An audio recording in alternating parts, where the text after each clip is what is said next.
喂，喂喂，Hello。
前2个礼拜不是有下雨吗？主事的春雨已经来临了，主的束缚又在我们滋润我们的心灵，要保住我们的心灵。他时时在提醒我们，用他的话语来让我们的生命是一直在更新，一直在更新，是丰盛，是丰富的。我们一起用华语来唱这首《主赐福如春》。你是的福如春雨，我在其中欢欣赞美你。你是你生命是泉源，在我心中更新。我们从头再一次来。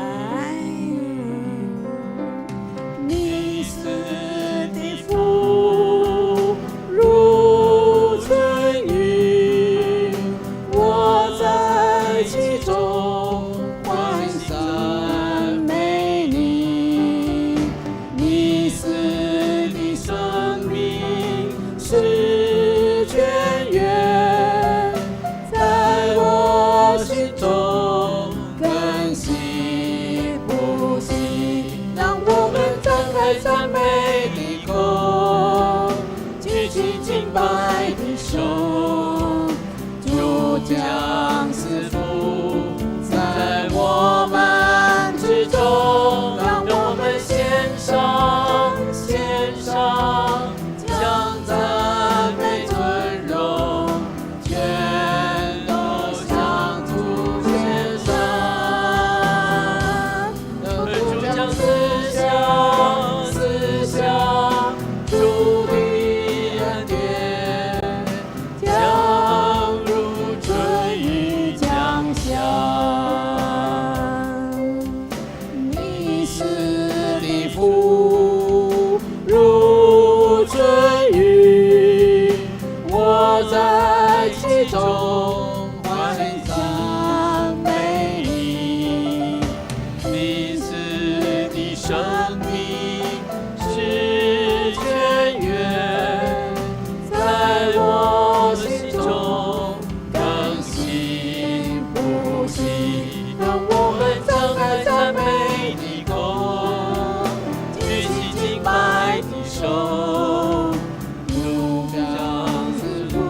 将如春雨降下，将如雨春雨降下，将如春雨降下。感谢主，主赐福在我们每个人身上。我们要奉献，我们要感谢神来赞美他，我们要献上我们自己本身来服侍主，将我们全人来降服在那面前来服侍主。我们一起来吟这首《如鹿切母溪水》。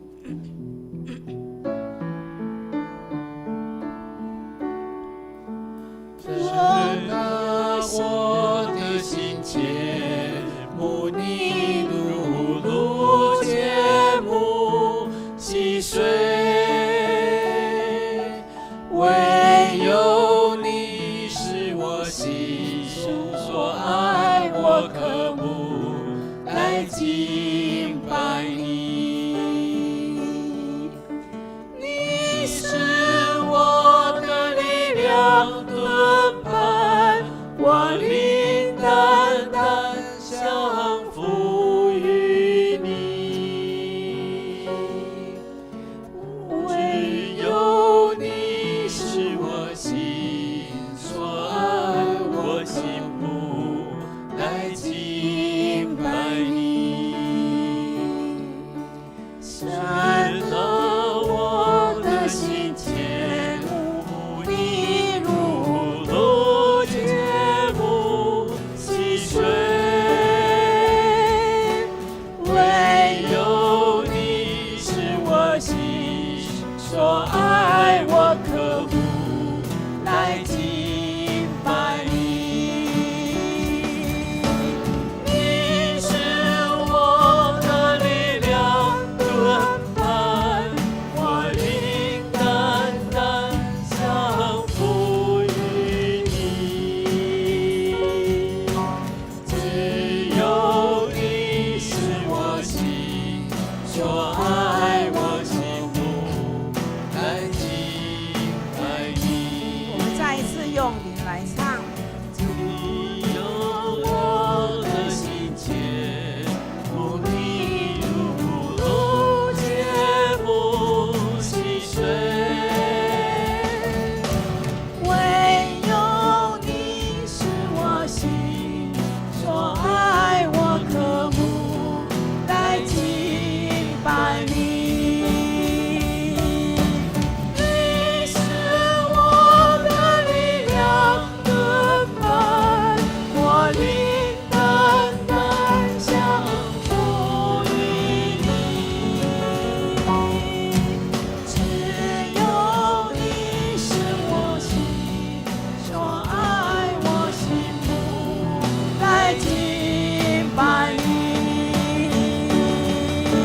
你是我的力量，盾牌，我灵单单降服于你。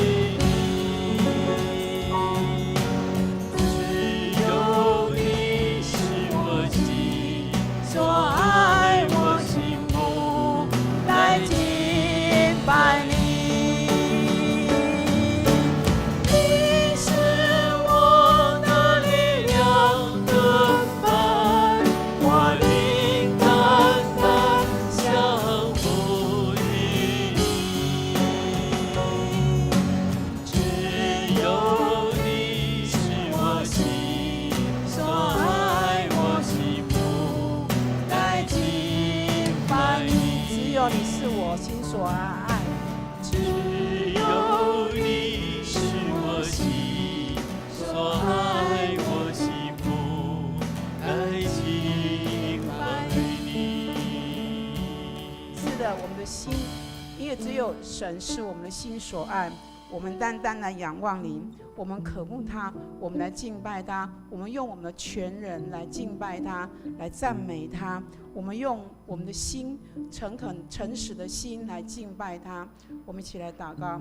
主耶稣，我们谢谢你，我们的心真的是渴慕你，渴慕你，因为就像鹿一样直直的奔跑，他们是多么的渴慕溪水。主啊，我们谢谢你，谢谢你。当我们的心孤单的时候，我们的心嘴里也口渴的时候，只有你能够滋润我们的心，得到饱足。因为你的话时常在提醒我们，让我们要警醒自己，我们的行为，我们所行的是不是有讨你所喜悦的。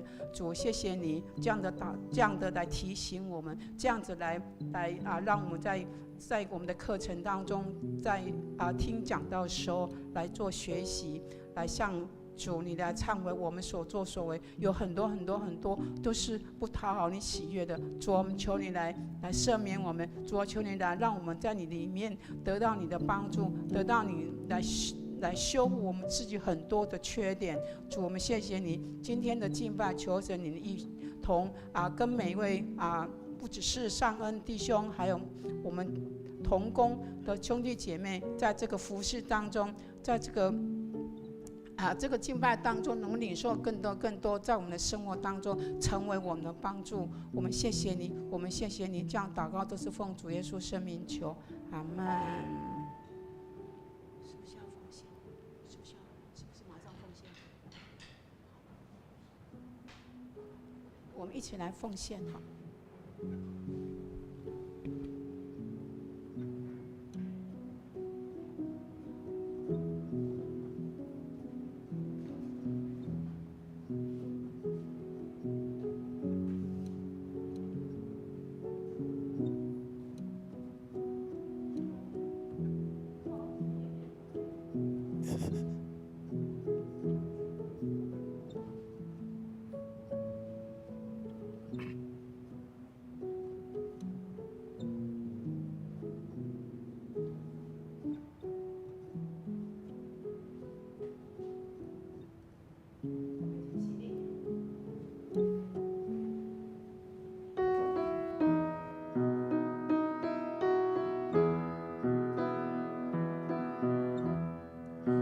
来到你面前，全心向你呈现，耶稣，你是如此爱我，我单单属于你，主，我在这里献上我生命的一切完全献给你，因为我并没有才华和技艺能够献给你，唯有我的心，我唯一祷告，唯一的呼求，是你看到我全所有，对我这一生，成为你器皿，来完成你旨意。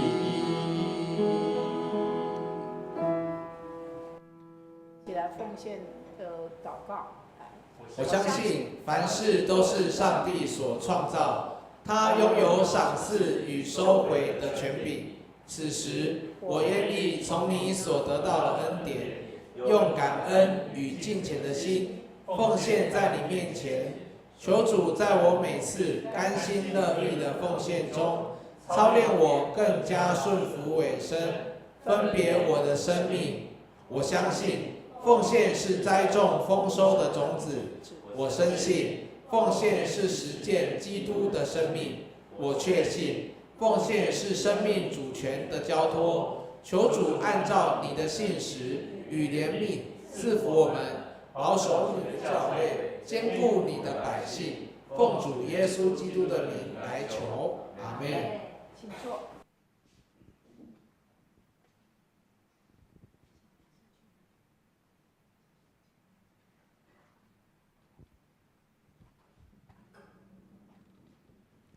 牧师来做消息的报告，我们一起来关心教会的大小事情哈。那我们在今天我们的华语礼拜，我们会有我们的蔡尚恩神学生来主理讲道，也愿神圣灵来带领他所传递的神的真理以及话语，让我们一起来领受神的话。我们在下个礼拜天我们会召开会员合会，那也邀请只要你是入籍在我们大桥教会的弟兄姐妹朋友，那也欢迎还没有入户在我们大桥教会的弟兄姐妹朋友，也欢迎你能够一起留下来，在会后我们一起来召开这个会员合会的聚会。那我们在下个礼拜的华语礼拜，我们会跟台语礼拜合并来举行哈。那也请大家留意一下，下个礼拜我们没有华语礼拜。那我们在3月2号是妇女主日，那我们当天的台语堂会由本教会的弟兄姐妹，特别是姐妹朋友来担任我们的主日礼拜的程序。那也邀请大家能够为此来关心代祷。那我们在2025年的第1季的社区音乐班已经开始准备开始，在3月1号。那也邀请我们总共6堂课，实际上非常的便宜我们只有1000块，只有工本费。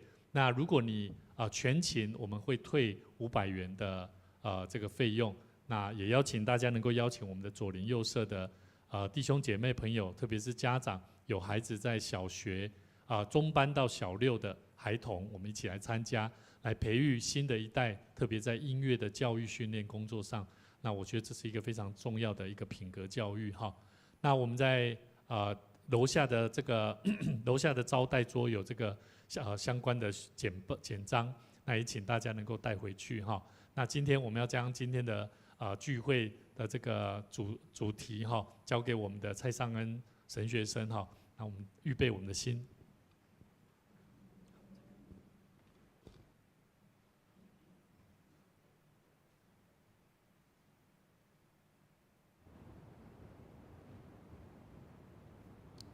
弟兄姐妹平安。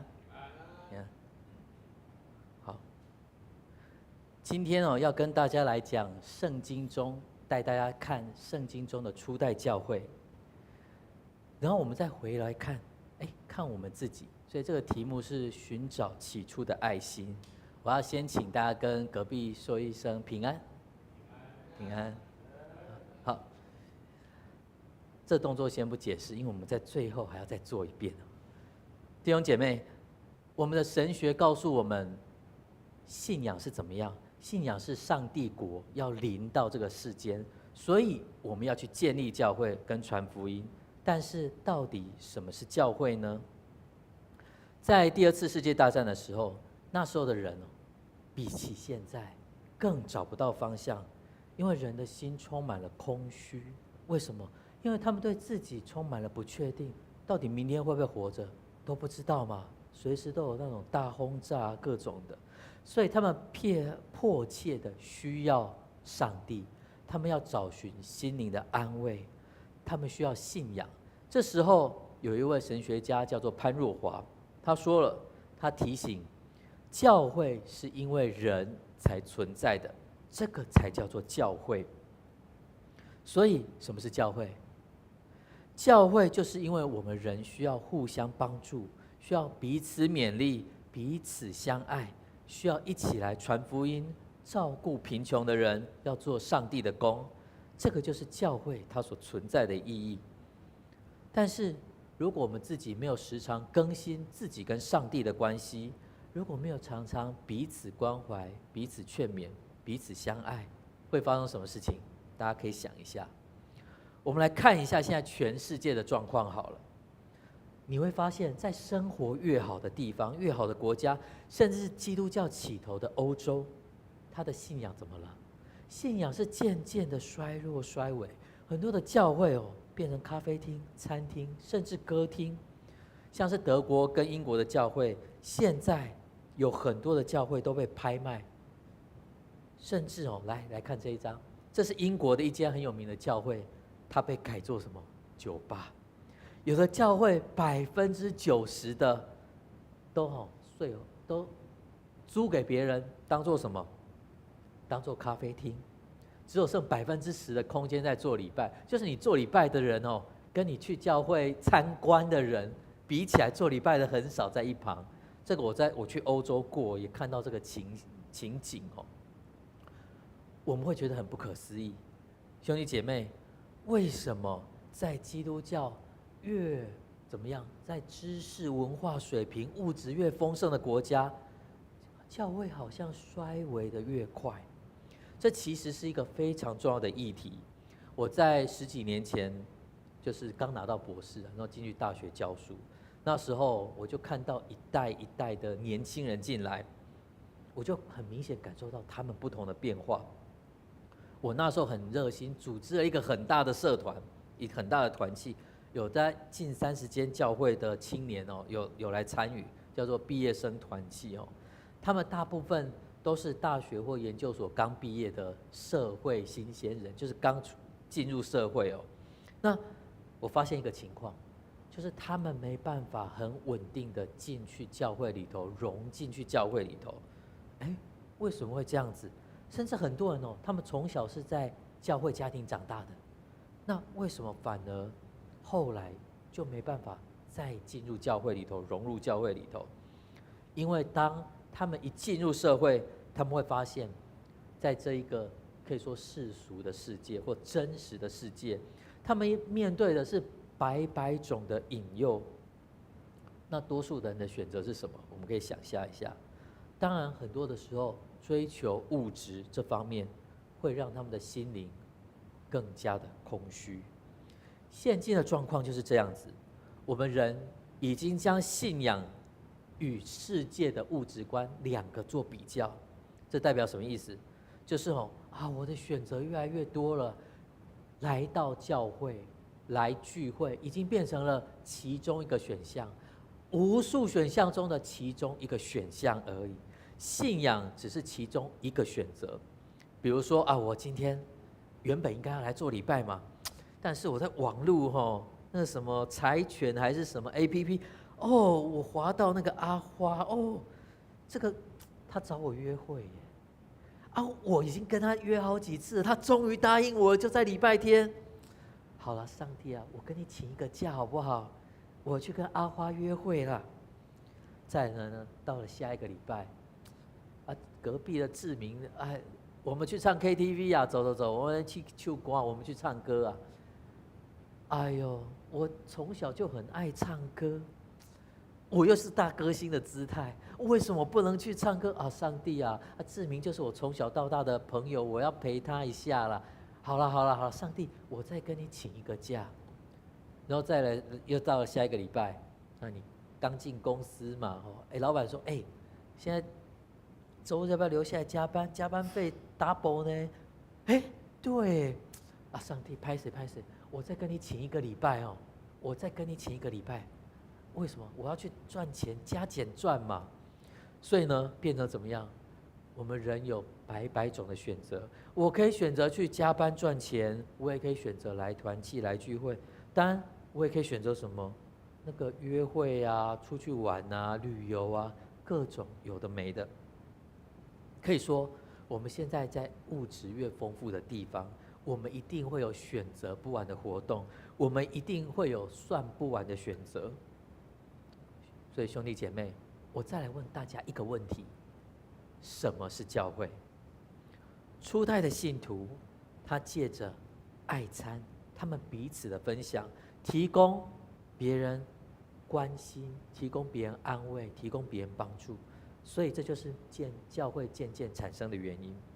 在2次的世界大战后，我们的人的心都充满了惊慌，甚至找不到生活的意义，还延伸出了一种叫存在主义的哲学。因为我根本不知道我的明天到底会活在什么地方，甚至我会不会活着，我都不知道。所以教会很重要，因为它可以温暖人的心，它可以告诉别人真理。但是现在的状况呢，你有没有发现，好像更加复杂了？什么是更加复杂？我们用最简单的讲法，就是物质的欲望越加丰富，像是网络已经变成生活中的一部分。我们每一个人随时都平板啊、电脑啊、手机啊、电视打开，我要看什么，我要听什么，转来转去啊，还不会在同一台我们什么都可以，我们什么都看得到、听得到，所以变成什么？随时都有大量的资讯充斥在我们的大脑里头，而且都是在很浅层的地方。他没有伸进去，没有让人去想这些到底是什么，就无意义的30秒的短影音，各样的垃圾讯息一直塞在我们的大脑。所以科学家做了一个研究，他发现一个很惊人的事实：西元2000年到现在，平均人得忧郁症的比例就高了30%，短短的时间哦，就这样子随着时代的进步高了这么多，而且忧郁症还有越来越年轻的趋势。因为很多人他们将资讯吸收了，到了我们浅层的地方，可是他们根本没办法去消化，因为我们以前是静静，我们需要思考，我们需要阅读，现在是随时都在滑新的资讯，一直涌入我们的大脑。有的人需要去吃神经科的药，有的人根本睡不着，还需要吃安眠药。所以忧郁症的年龄层才会越来越下降。其实现在的人更需要教会，当然教会也需要跟更多专业的同工合作，这样子才能够给予更多的帮助。所以现在教会它要面临到的问题是什么呢？它要面临到的问题就是我的物质太过丰富了，我们有太多的选择，物质或精神方面都是。不过呢，尚恩今天要跟大家介绍一间教会，这一间呢教会是很棒的典范。为什么呢？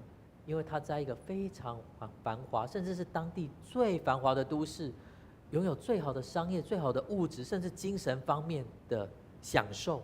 可是这间教会却偏偏有非常多上帝的恩典。这一间就是以弗所教会。我们来看以弗所教会。以弗所是在亚细亚的第一大城，当时的商业中心，它有最大的海港。在那里呢，还有一个雅迪米女神庙。这间女神庙呢，居然还是世界7大奇观之一，你就知道当时的人们各样有多么丰富了。来，如果你翻到《使徒行传》19章，你会看到以弗所它有一个非常大的罗马剧场哦，特别是在19章24节到最后，有那个银匠嘛，迪米丢，他当时聚集一大堆人，就聚集那些靠一些庙会生活的人哦，他起来抗议啊，因为保罗跑去那宣教嘛，结果人都全部被吸引到教会来，他就抗议说：我们的人都跑走了，我们这些银匠啊，我们这些卖银饰品的人怎么过生活？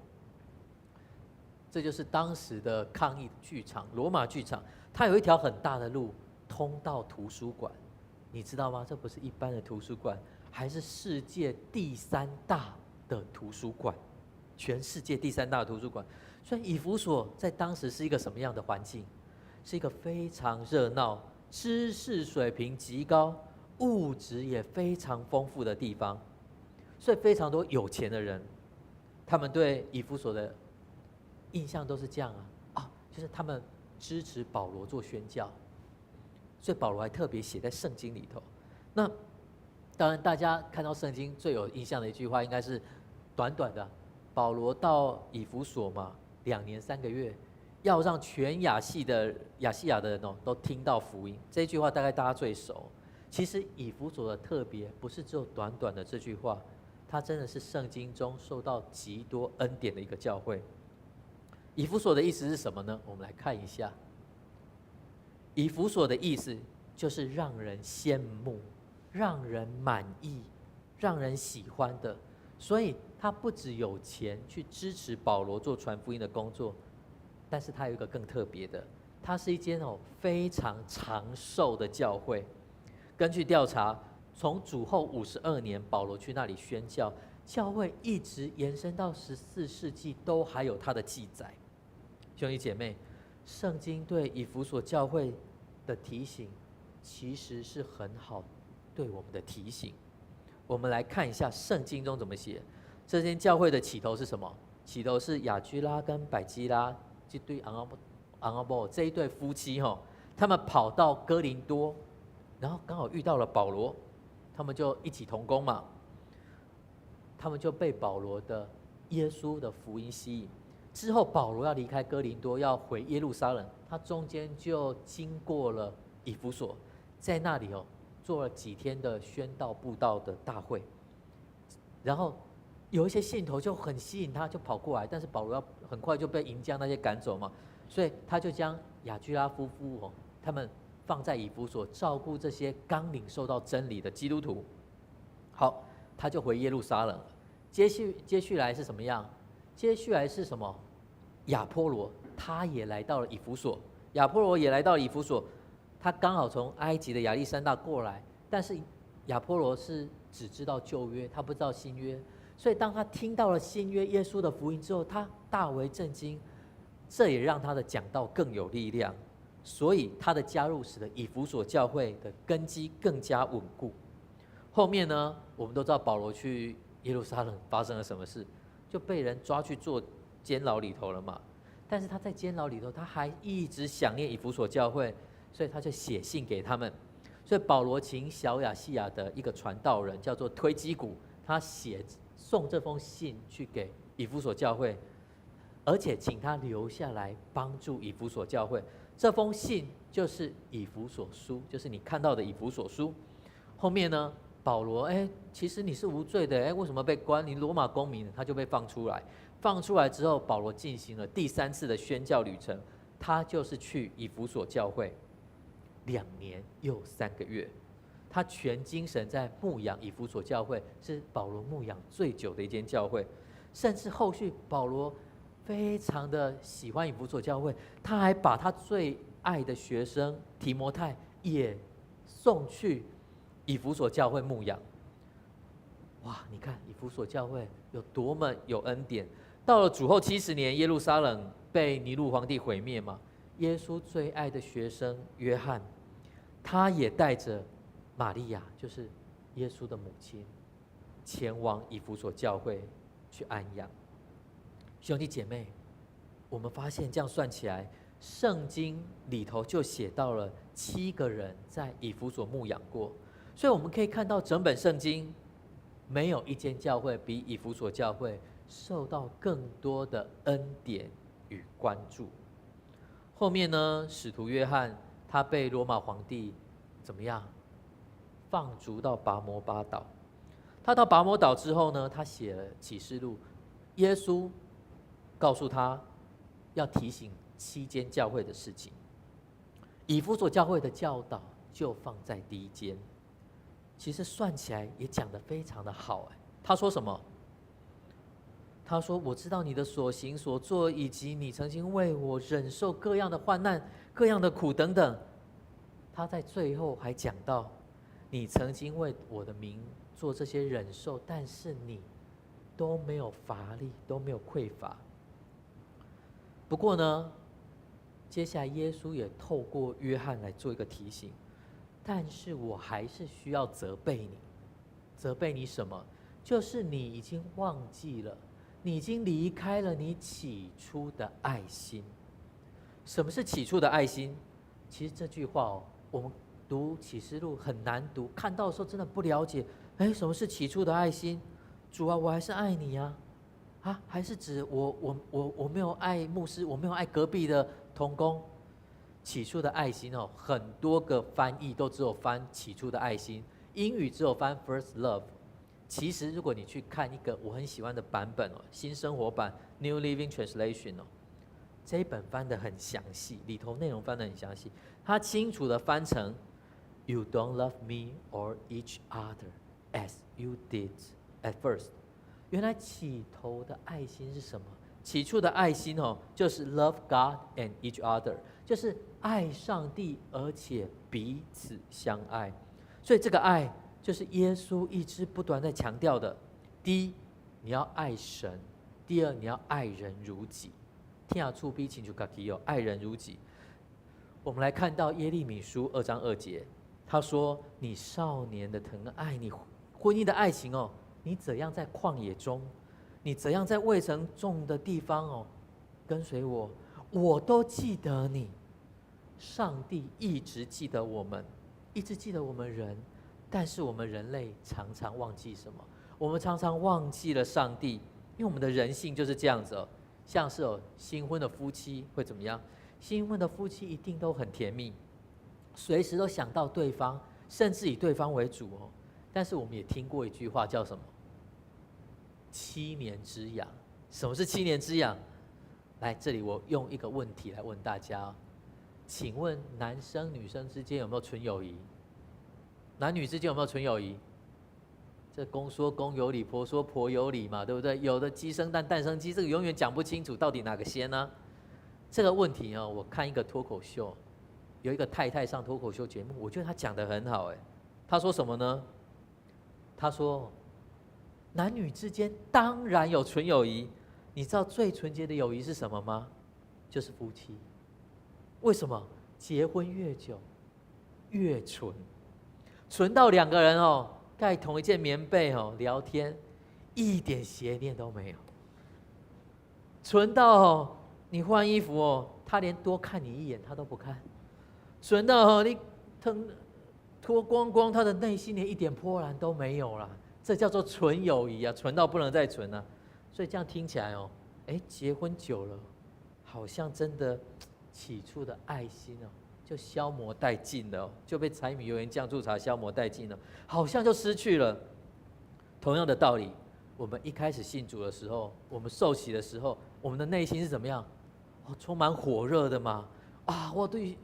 我对上主好爱，我好爱上帝啊！主啊，我要为你奉献一切所有的。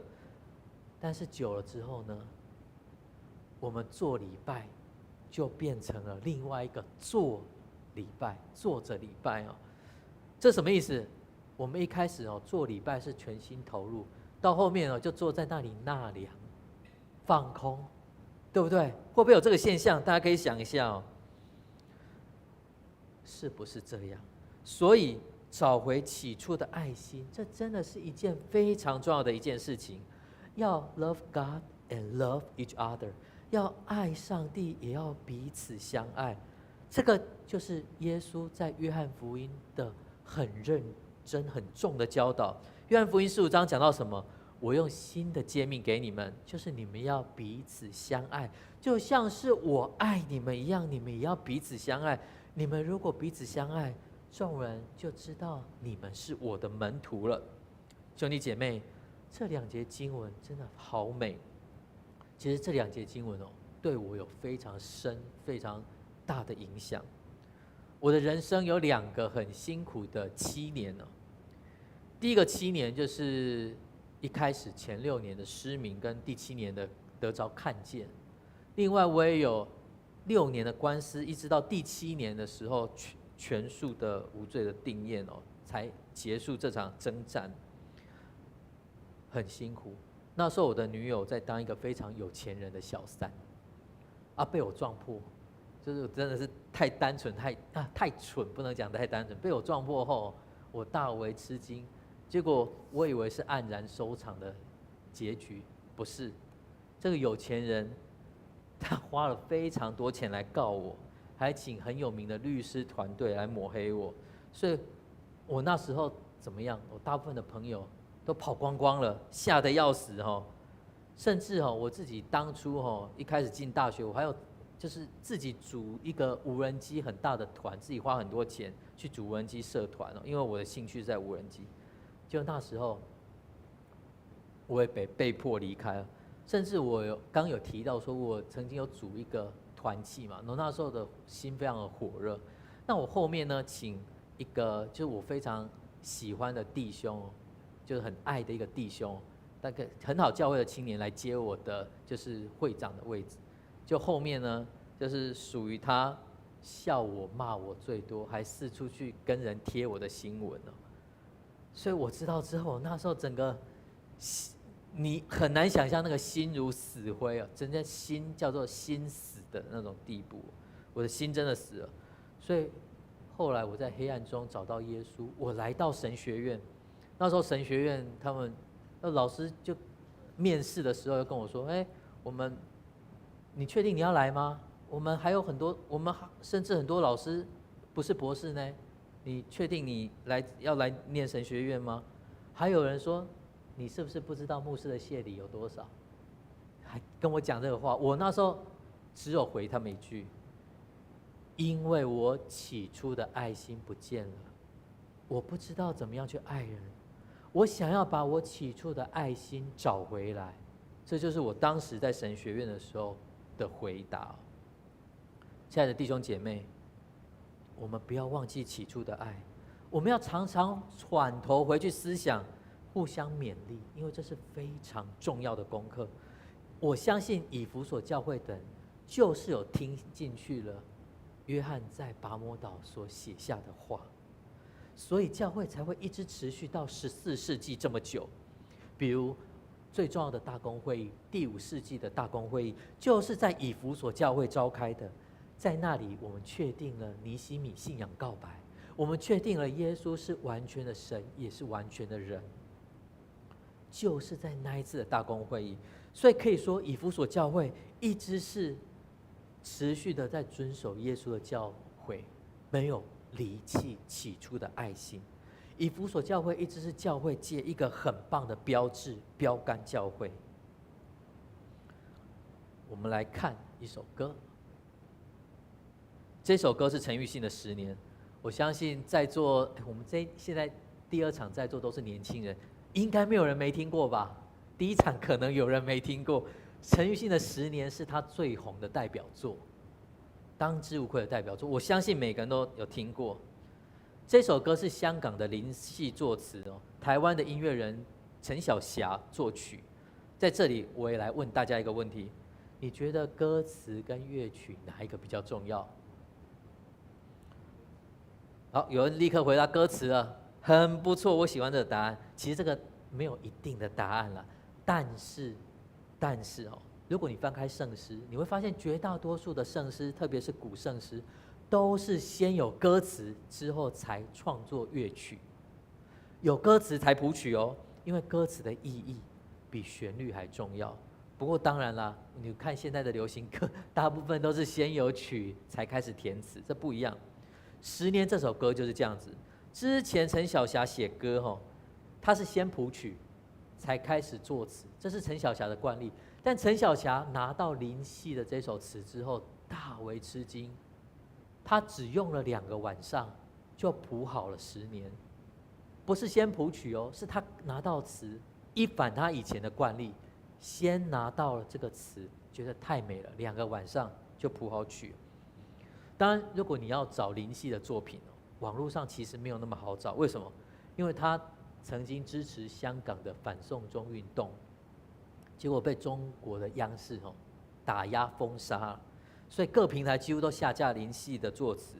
所以歌手如果演唱到林夕的作品，那个作词人那里很多都空白，或者写艺名好，那我们再回来这首歌，兄弟姐妹，这首歌开头第一句是什么？差点又唱了。如果那2个字没有战斗，我不会发现我难受。这2个字到底是哪2个字？我们可以想一下，在网络上甚至有很多人在讨论还有做过票选。你要投票的前2名是什么吗？第一，分手；第2，再见。这2个字，分手跟再见是最多人的。兄弟姐妹，如果是你会选哪一个？好，但是呢，有一次答案揭晓了，林夕在一次的广播节目中，就有主持人问到这个问题，他就讲了一个故事。他说呢，这是一个真实的故事，在深夜有一个计程车司机，这个计程车司机呢，他载到了一个很特别的人，这个客人是他的前女友，是他分手10年的前女友。然后呢，但是他假装没看到，因为10年大家都有变化，他瞥了一眼，完全不敢再回头看。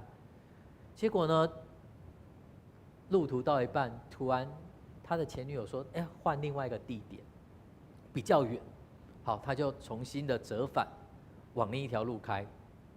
开车的路途上，他的前女友开始跟一个可能是麻吉吧讲电话，内容刚好是这10年来种种的压力啊、心酸啊，各样他发生的故事。到最后目的地到了，司机就是撇头要提醒前女友目的地到了，看到他前女友泪流满面，他前女友就问他一句话：“我已经把这10年都告诉你了，难道你都不说一句话吗？”各位，你觉得他要说什么？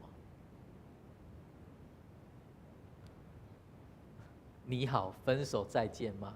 当然是什么？你好。他说，他就颤抖地说出了“你好”这2个字。各位，大家网络上讨论这么久，没有人想到答案是“你好”这么简单2个字。但是这2个字不止简单，它还很无情。这2个字还很无情，为什么？因为现实上就是这样，分手了10年，我们又再次相遇了。我们已经有隔阂了，我们只能够礼貌的彼此说你好。这句你好，其实就是隔开了我们2个人之间的关系。兄弟姐妹，为什么我们时常要提醒自己，要找寻起初的爱心？因为信仰其实也是这样子。你想想看，如果已经分隔久了，2个人应该是怎么样？再想想看，我们跟上帝的关系，我们跟弟兄姐妹的关系，你会发现有道理，你会发现隔阂会产生了真正的隔离。起初我们认识这个信仰是什么信仰？是好像我们跟上帝谈恋爱，我们的内心充满了喜乐，我们充满了心目欢欣、渴慕、感动，各样的热情。但是久了之后呢，好像开始觉得厌烦、无聊、厌倦，我们的热情就不见了，我们的热情就消失了，甚至我们读经、我们祷告，好像也越来越难找到那个感动的成分存在。你会发现旧约的圣经它对于我们跟上帝的关系，它都是用婚姻，都是用爱情来表达。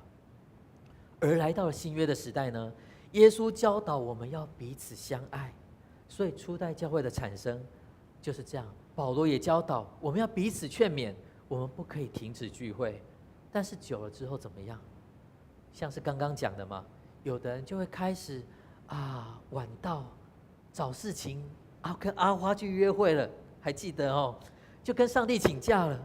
久了当你重新又看到上帝，看到弟兄姐妹，你的关系就变成了客客气气的朋友。兄弟姐妹，我们跟上帝的关系不能只是客客气气的朋友，不能只是充满了距离感上帝我知道你很忙所以你去找别人就好了，我自己顾好我自己你都不要来找我。兄弟姐妹，我们在聚会的时候也要注意到，我们是不是很常跟别人说平安平安？我们千万不要将平安这2个字变成我们刚刚充满距离感的你好，千万不要将平安变成你好。兄弟姐妹，其实信仰非常的单纯，为什么呢？因为神就是爱。但是我们也很清楚，就算你在电影里头也演得轰轰烈烈的爱情，这个火有可能从头烧到尾一直烧吗？不可能。所以我们只有努力的去寻找起初的爱心、起初的热情、起头的疼，这样子才能够时时的更新我们自己，不断的跟神、跟耶稣建立新一代的关系，才能够保持你对信仰的火热。因为这个爱是需要用行动来表现出来的，这个才是真的爱，不是嘴巴说说的我平常都有祷告啦，我跟上帝就骂几就好，就很好真实的爱需要有真正的行为，需要真实去做才能够展现出来。我们要想什么是起初的爱心，就是要让人知道我们是耶稣的门徒，耶稣的学生。所以简单来讲一句话，你要信进去再活出来。耶稣用2个原则来教导，第一是什么？爱神。第二是爱人。第一就是爱主你的上帝，第二就是你要爱你的邻舍如你自己。爱主就是信进去，不是只是相信我知道耶稣，我知道耶稣这个人，全世界应该没有人不知道。是你不只知道，你要去相信，信进去你的心里。第二，你要去爱人，你要去爱你的邻舍，你要去爱你的隔壁，像是你自己一样。这个就是活出来。所以基督徒应该有的模样就是彼此相爱。所以请让我们再次的转头看向你的隔壁，四目相对，跟他说平安。不要有隔阂，我们要真实四目相对的说，这才是我们所需要的。好，那我们最后做一个祷告。亲爱的神，感谢你在我们生命中的引导。主啊，恳请你原谅我们的没有完全。主啊，恳请你让我们学习互相接纳、互相帮助、互相的勉励、互相的爱对方，让我们能够一起成为好伙伴，去传福音，去照顾需要帮助的人，去做主你的工作。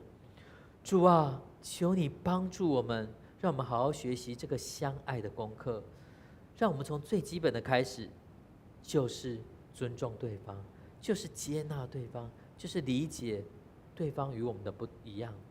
当我们能够在对方的身上看到主你那美好的作为，这就是爱，这是疼。主啊，恳请你帮助我们学习这个相爱的功课，重新一次寻找起初的爱，寻找对你的爱，寻找对弟兄姐妹的爱。祷告是奉主耶稣基督的名求，阿们。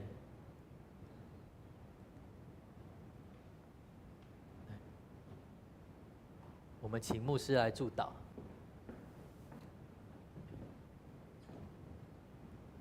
愿主耶稣基督的恩典、天父上帝的慈爱以及圣灵的感动扶持，祝福我们每一位在主面前将生命交在主手中，回到起初对上帝的爱，能够为主来做美好的征战，从今时直到永永远远。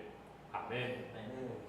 愿主赐福大家，在每周日的早上，我们11点到12点是我们的华语礼拜，也愿神祝福在座的每一个在观看直播的弟兄姐妹，邀请你能够将你的生命能够回应上帝的呼召，能够带到神的面前，就是将你的生命当中的祝福能够分享到你身边的朋友身上，愿你平安。好，我们在这边介绍我们的新朋友哈。那我们今天很高兴有梦玲、薛梦玲，我们拍手欢迎她，拍手欢迎她。